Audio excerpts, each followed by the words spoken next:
Hello guys, നാളെ പ്രധാനപ്പെട്ട കാര്യമാണ് പറയാൻ വന്നിട്ടുള്ളത് കേട്ടോ. അപ്പം നാളെ ഞാൻ ടൂറിന് പോവാണ് കേട്ടോ. എല്ലാവരുടെ അമ്മമാരും സമ്മതിക്കത്തില്ലായിരിക്കും.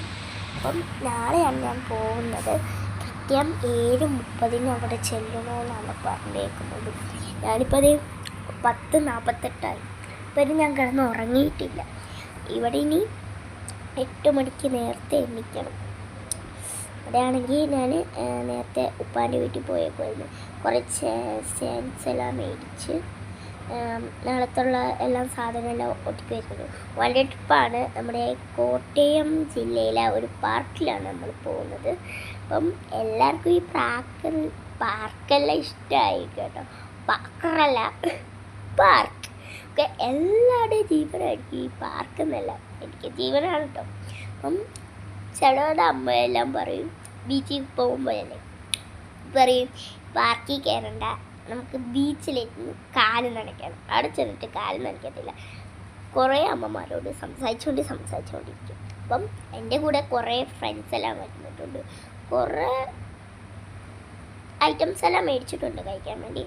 പിന്നെ എനിക്ക് ഭയങ്കര ഇഷ്ടമാണ് ടൂർ പോകാൻ വേണ്ടി. ഞാൻ എങ്ങനെയെങ്കിലും പറഞ്ഞ് മനസ്സിലാപ്പിച്ചതാണ് ഒന്ന് ടൂറിന് വിടെന്നും പറഞ്ഞിട്ട്. എന്ത് ചെയ്യാനാണല്ലേ.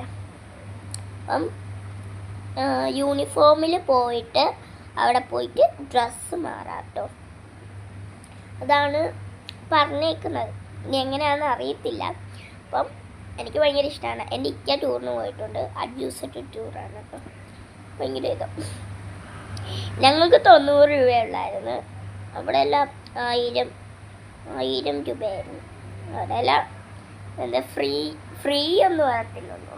സ്കൂളിൽ നിന്ന് പോവുകയാണെങ്കിൽ പൈസ കൊടുത്തിട്ടേ ഉള്ളൂ എന്ന് തോന്നുള്ളൂ. എനിക്കെൻ്റെ സന്തോഷം കൊണ്ട് വയ്യ ഗൈസ്. ഞാൻ നാളെ അടിച്ച് പൊളിക്കും ഗൈസ്. അപ്പം 45 പേരുണ്ട്. എത്ര ബസ്സുകളാണെന്നറിയാം. ചിലപ്പോൾ 4 ബസ്സാകും, ചിലപ്പോൾ 5, ചിലപ്പോൾ 1 ബസ്സായിരിക്കും, ചിലപ്പോൾ 2 ബസ്സായിരിക്കും, ചിലപ്പോൾ 3 ബസ്സായിരിക്കും. എനിക്ക് അറിയത്തില്ല കേട്ടോ. അപ്പം നാളെ എണ്ണിക്കേണ്ടതായിരുന്നു. ഇപ്പം 50 ആയി, ഇപ്പം 11 ആകും. ഞാൻ കിടന്ന് ഓർക്കട്ടെ. അപ്പം